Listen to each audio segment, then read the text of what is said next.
Welcome, everyone. I'm Sonia Bovan, a physiotherapist and vestibular therapist based in Toronto. Today, we'll be exploring the dizzy brain demystifying vestibular exercises. If you or someone you know experiences dizziness and blurred vision while moving, this presentation will help you understand why it happens and what exercises can help. Let's dive in. So a little bit about my background. I'm a registered physiotherapist with specialized training in vestibular rehabilitation from Duke University. I serve on the board of the Brain Injury Association of York Region and as an executive member of the Neurosciences Division of the Canadian Physiotherapy Association. I also assist with teaching the vestibular unit at the University of Toronto, and I'm currently pursuing my PhD at York University in Toronto, focusing on sensory motor integration issues after concussions in working aged adults. So this is all to say that I'm passionate about concussions and vestibular disorders, which is why I'm here teaching you about them now. So as a medical disclaimer for this presentation, the information presented in this presentation is for educational and informational purposes only. It's not intended to serve as medical advice, professional diagnosis, opinion, treatment, or services. This presentation may discuss general health-related information, but it should not be used as a substitute for professional medical advice. Always seek the advice of your physician or other qualified healthcare provider regarding any questions about your medical condition, diagnosis and treatment options, changes to your health or exercise regimen, and any specific medical issues. So today we're focusing specifically on VOR, or gaze stabilization exercises. These are specific exercises that can improve symptoms of dizziness and blurred vision related to movement. So by the end of this presentation, you'll understand what these exercises are and how they may be able to help you. So here's what we'll cover today. First, we'll explore what the VOR, or vestibulo-ocular reflex, actually is. Then we'll look at how it's tested by vestibular therapists. Finally, we'll examine the specific exercises used to improve this reflex when it's not functioning properly. So why should we care about gaze stability? So this video shows a typical street scene. Oops. For someone with vestibular issues, simply walking down the street can be challenging. When your gaze stability is compromised, objects may appear to bounce or blur with each step, making everyday activities extremely difficult and sometimes nauseating. Vestibular problems affect many aspects of daily life. They can impact classroom learning, as shown on the left, where a student might struggle to focus on a teacher while taking notes. They may affect social activities like walking down the stairs while talking with friends, and even working at a computer. These everyday activities that most people take for granted can become significant challenges. And this might sound like you.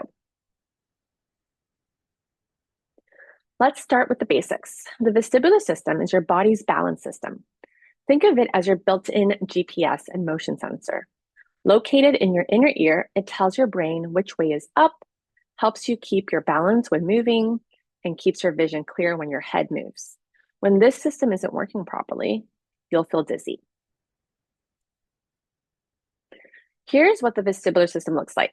It has three key parts: the vestibulo-ocular nerve, also known as cranial nerve 8, and the cochlea, which is the hearing organ, the otolith organs, and the semicircular canals, of which there are three: anterior, posterior, and horizontal or lateral.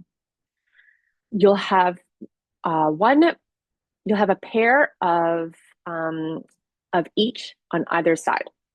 Today, we'll focus primarily on these semicircular canals and how they work with your vision.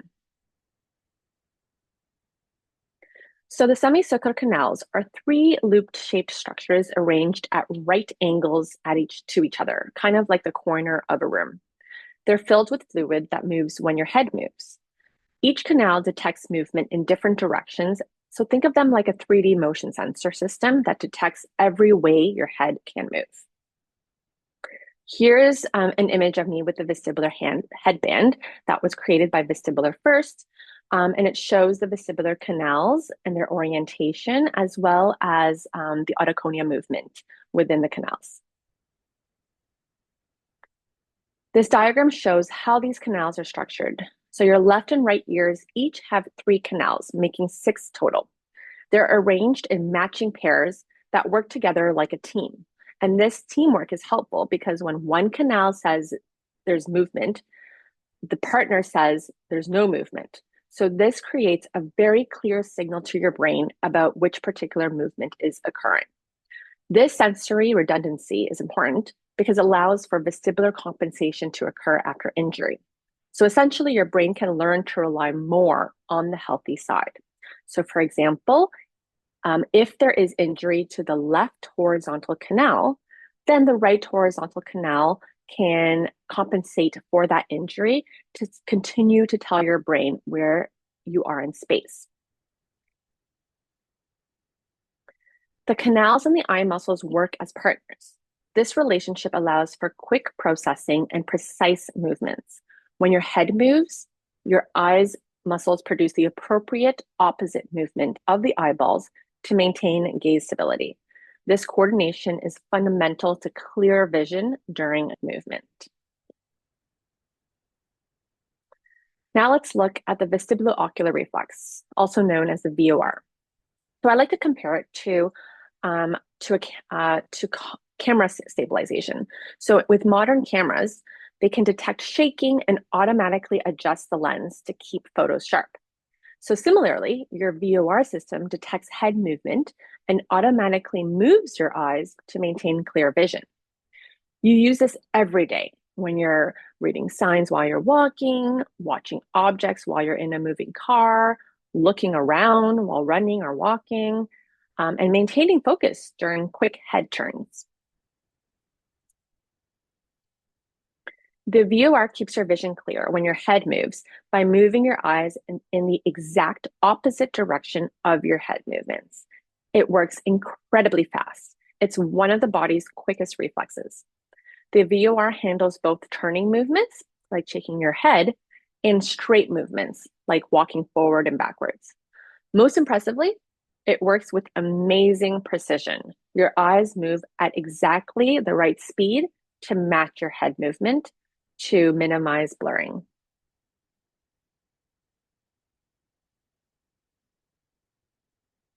So that's the VOR in action as your head turns from left to right or when your head moves up and down. Here's how the VOR helps you in everyday life. It enables clear vision during activities like doing household chores, walking around, and running or exercising. So the meter at the bottom shows that the system can handle different speeds of head movement from slow, 1 hertz, to very rapid, 10 hertz. And 1 hertz equals 1 cycle, which means turning your head to the left and the right in 1 second. This illustration shows the neural pathways involved. So signals travel from the vestibular organ in your inner ear to your brainstem, thalamus, and vestibular cortex areas, and the cerebellum. It's a complex network that allows for the rapid, precise coordination between your head and eye movements. So now that we know what's involved, let's review the typical journey of someone with vestibular issues and what they might experience. So it'll begin with the onset of symptoms like dizziness, blurred vision, and nausea. Then comes a diagnosis and assessment through vestibular testing and medical evaluation. Then vestibular rehabilitation starts with education and specialized exercises for those specific symptoms. And then finally, recovery and maintenance allows for a return to daily activities like sport, work, school, everyday activities. Now let's focus on what happens when someone presents with issues with gaze stability.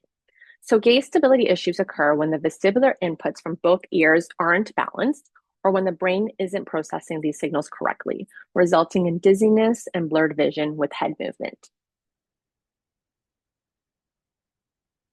So here are some common visual symptoms that people can experience with gaze stability issues.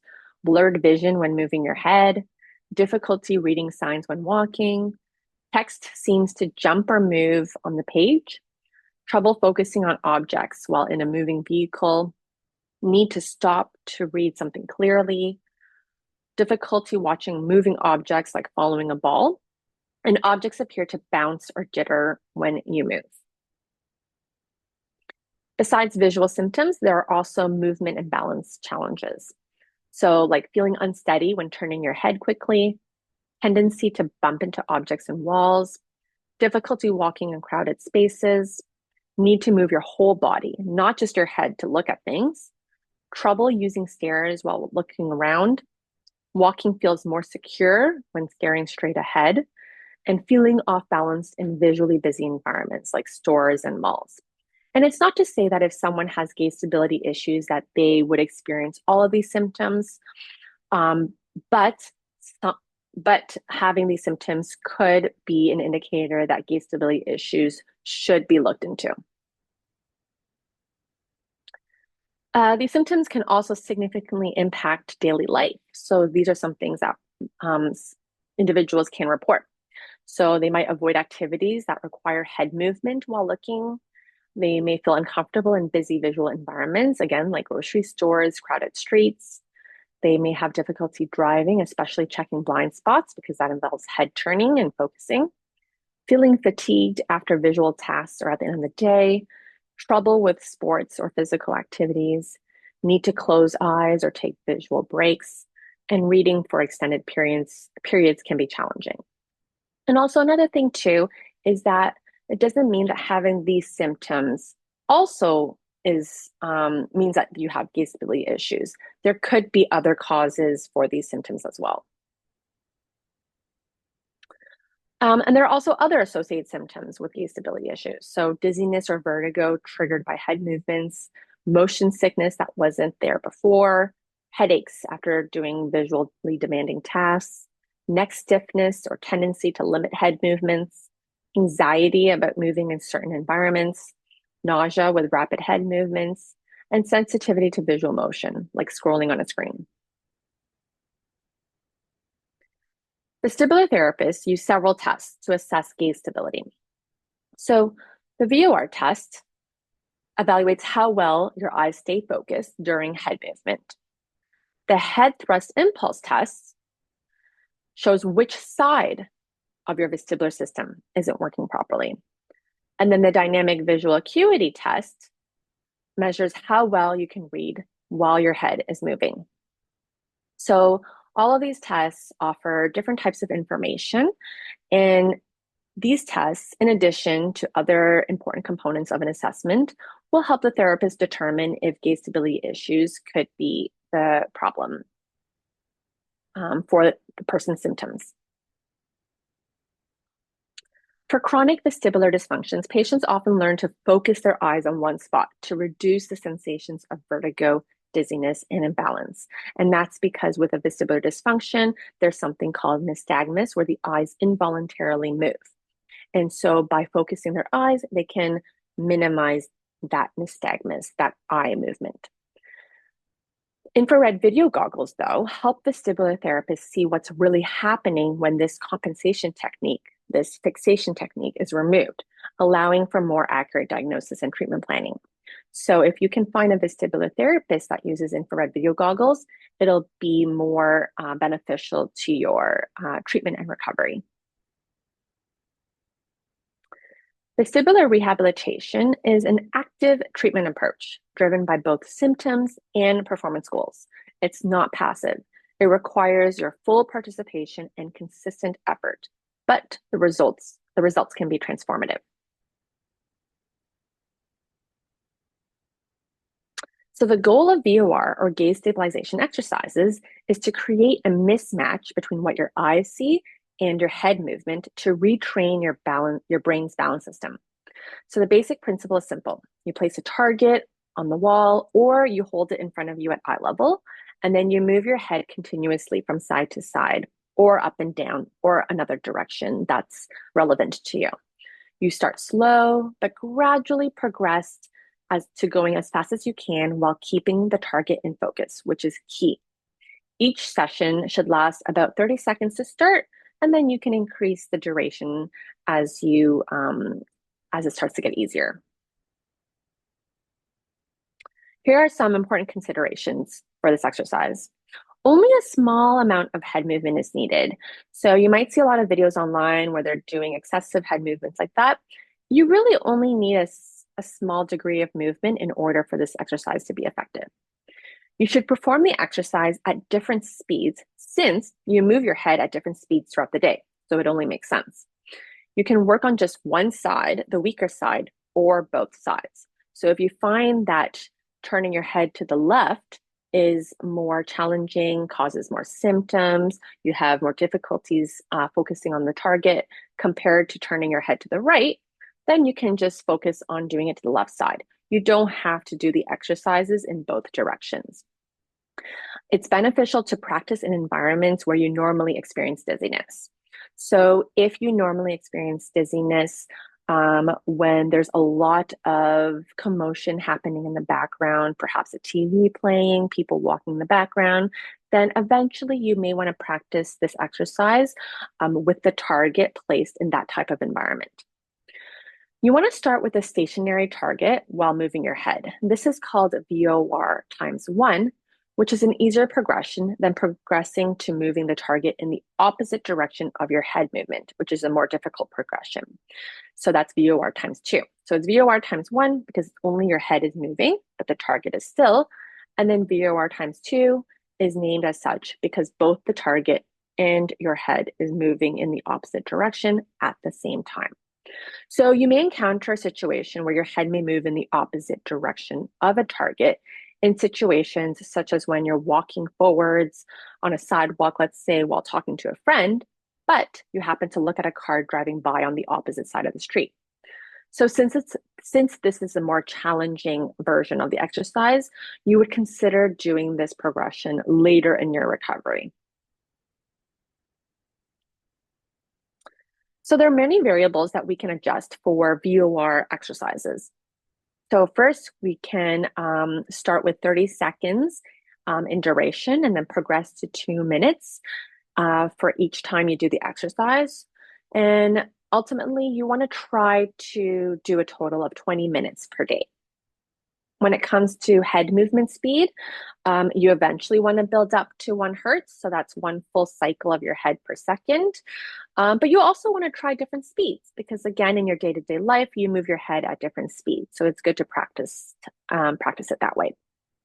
In terms of the background, so the background behind the target, you may want to start with a simple background like a plain white wall to a more complex background, such as wallpapered wall or just having objects in the background can be challenging enough.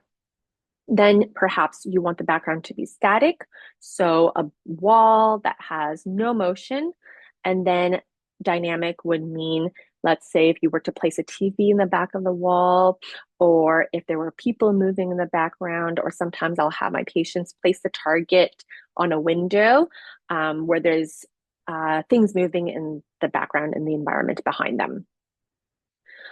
In terms of position, so you could try the exercise lying down for more support, or sitting with a back chair, a back support, and then you could also try it in standing and walking to make it challenging. And in terms of support, having more support, such as a backrest, can make the exercise easier because there's more grounding in terms of where you are in space. And then doing it unsupported, like without a backrest or standing freely, can be more challenging because there's an element of balance involved. In terms of distance, you might want to vary the target from having it near, so perhaps within reading distance, or far, several feet away. But you do want to consider whether you have convergence insufficiency. So if you have an issue where your eyes don't come together when they see something that's close to you, then you may not want to place a target that close to you so that you don't have that issue come into play. But if you do have that issue, then that might be something that you might want to get addressed simultaneously. In terms of targets, so having a larger target makes it easier because it's larger, so it's easier for you to focus on. And then eventually you might want to progress to a smaller target. You could even start to use, for example, one simple letter like the letter X, which is distinct and easy to see, and then progress to a word or something larger that where there's multiple elements involved. Contrast can make a difference. So if there's a higher contrast between the target and the background, again, it's easier for you to focus on the target. And then having the target move can also make it more challenging. So sometimes I'll have my patients sit outside in the park and watch cars drive by while doing the exercise, which can be more challenging. In terms of frequency, you can start with just once a day to see how it feels and how it may provoke your symptoms and how challenging that will be. And then eventually progress to 5 times a day so that you can do it as many times as you can throughout the day. And then in terms of plane of movement, you could do it horizontally, so side to side, vertically, up and down, and translational, meaning in a linear motion. So you could do that while walking forward and backwards, while walking side to side. So here is a slide showing an example of how you can progress from an easier to a harder version for different variables. So you can start with large, simple targets with high contrast, and then move to smaller, more complex targets with lower contrast. You could begin with a simple background, like a blank wall, before introducing complex backgrounds with movement. You may want to initially practice while sitting with back support before attempting while walking. You may want to start with short, infrequent sessions, so 30 seconds once daily, before building up to longer and more frequent practice, so 2 minutes, 5 times daily. Here are some examples of how these exercises might look in real life. So on the left here, I'm guiding a patient through an exercise while they hold the target in their own hand and sit unsupported. On the right here, I'm performing the exercise with the target taped up onto the wall so that I don't have to worry about holding it in my hand while I'm standing at a closer distance to the target. And then at the bottom right, I'm performing the exercise in the vertical plane, so up and down, while performing a cognitive task of listing fruits to work on dual tasking at the same time. Because often in real life, we're not doing one thing at a time. We're moving, we're looking, we're thinking all simultaneously. So this would be a more challenging progression. You really don't need fancy equipment for these exercises. So you can use basic tools to include targets to focus on. So like an X that you can just write on a Post-it note. I use lots of sticky notes with my patients. You can use an eye chart as a way to practice reading while moving your head. You can use a balance pad to add an element of challenge. I use lots of different types of balls of different sizes, different weights, so that you can work on focusing on a moving target. Having a checkerboard pattern or any type of complex pattern can be used as a background. Like wrapping paper could be a good way to kind of just tape that up on the wall and then place your target against it. Ankle weights can be really helpful to provide grounding for proprioceptive input because if my patient feels that their balance is a little bit off when they perform this exercise in standing, the weight from the ankle weights just helps give them stability. So that could be another element that you could add. So these are all very, very simple. But there's also a lot of different apps you can use, a lot of different light up tools that you can use to help make this exercise more interesting if you wish. So 5 key principles to remember when doing these exercises. First, symptoms must be provoked by specific movements to improve. So if you have symptoms when moving your head side to side, then that's great. This exercise is perfect for you. But if you feel like your symptoms are provoked by any type of movement, head movement in all directions, body movement in all directions, then this exercise may not be as helpful. Second, you want to progress your exercises one variable at a time. So less is more. So for example, you either want to increase the duration that you perform the exercise or the complexity of the background, not both at the same time. Not only may that increase the provocation of your symptoms, but then you don't know what's working and what's not. You don't know which variable made more of an impact or not. Third, exercises should stress the system in different ways at different speeds. So since our daily activities vary in the demands required from our vestibular system, our exercises should obviously reflect that. Fourth, treatment progression depends on many factors, such as stress or sleep or changes in medical condition, like getting sick or getting surgery. So if you notice that you're not progressing as quickly as you did the previous week, let's say, there could be a perfectly good explanation for why. And then fifth, exercises should be brief but frequent for best results. Our brains prefer these exercise snacks, is what we call them, to promote recovery instead of long bouts of exercise that can stress out our nervous system. An important concept to understand is vestibular decompensation. This can occur months or years after full compensation, so after you've gone through the recovery process. And this is when the brain forgets the fine-tuning it developed during that rehabilitation process. The good news is that recovery after decompensation is usually quicker than the initial recovery. So just being aware of potential triggers for this can help reduce your risk. So for example, I had a patient who had undergone the rehabilitation process and was able to turn her head without symptoms. And I hadn't heard from her for many months, almost a year, but then she had to undergo major surgery that involved her being bedridden. And so after being bedridden for a couple of weeks, she noticed her dizziness and her symptoms started to return. And so just through some guidance and through some education, I let her know that once she was feeling better and more well from the surgery, she could resume the exercises that she had done previously, starting with the more initial versions of the exercises, and then gradually progress to see if her symptoms would improve.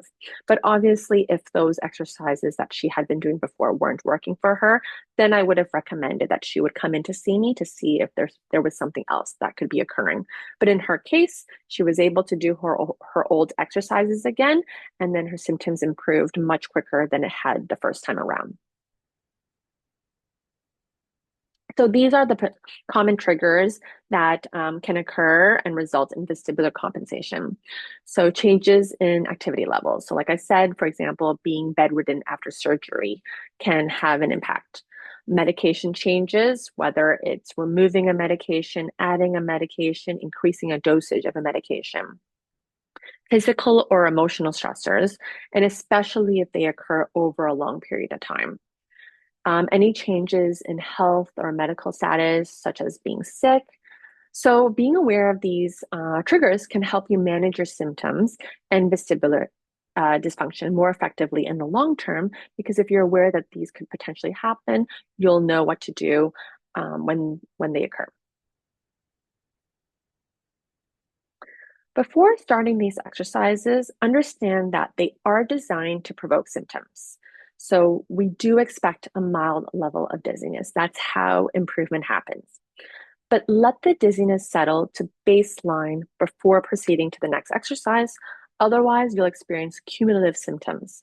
And it doesn't mean that you have to go back to having no symptoms. If your baseline symptom is, let's say, 2 out of 10 dizziness, meaning 0 is no dizziness, 10 is severe dizziness, and you're experiencing a level of 2 out of 10 at that moment, then after you perform the VOR exercise, make sure that your symptoms return to 2 out of 10, not 0 out of 10. And then you can proceed to another exercise that you have to do. Work at your personal top limit to promote recovery. So make sure that you're trying to stress your vestibular system to a certain degree to promote recovery. Be aware that responses to these exercises can be delayed. So if you experience more symptoms the next day, you may want to try to reduce the difficulty of the exercise the next time you perform it, such as reducing the duration that you do the exercise or the speed of your head movement. And use different strategies to manage your symptom level so that you can tolerate these exercises. And I'll cover these strategies next. So it's normal for these exercises to increase your symptoms when you first start them or when you increase the difficulty of the exercise. As you progress in the exercise, the level of symptoms that you'll provoke will decrease over time. However, as you experience more symptoms during your recovery and while doing these exercises, these are the strategies that you can use to manage them so that you can continue to do your exercises. So you can do grounding techniques, such as lying down on your back, feeling the ground, and using that as feedback to where your body is in space. And in relation to that, along the same lines, you can use compression techniques and tools like weighted vests to again give your body a sense of where you are in space, which can help with any feeling of dizziness or being off balance. Different types of breathing and meditation techniques can be helpful to again bring you back into your body and having a better sense of spatial awareness. If stress is a potential trigger for your symptoms, then different type of stress management strategies can be helpful. A lot of my patients find that cold compress and fresh air can help with symptoms of nausea and migraines. And maybe even distraction may be what you need to help manage your symptoms of dizziness. So whether it's listening to music, listening to an audiobook, reading, just to help remove yourself from your symptom of dizziness. So I just want to share a success story of a patient of mine that had gait stability issues. So this patient had a severe ear infection that left her unable to run because of blurred vision and having something called oscillopsia. So that's a visual disturbance where objects appear to jump or bounce. She thought that taking a break from running would help her feel better, but her symptoms didn't improve after a couple of weeks. So she decided to look for a vestibular therapist, which is when she found me. My assessment showed a left-sided weakness, so I prescribed gait stability exercises that address that specific unilateral weakness. Exercises started off more simple, such as focusing on a letter while seated in a chair, but then they increased in difficulty over time, such that she had to watch a target against a TV screen showing a moving walking trail while walking on a treadmill. So on YouTube, you can find a bunch of videos, first person point of view.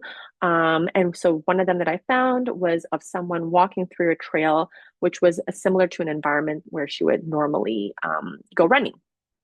So after starting these targeted VOR exercises, she progressed from simply just walking while turning her head to jogging slowly and then completing a 5K race. So today she runs 4 days a week with no symptoms.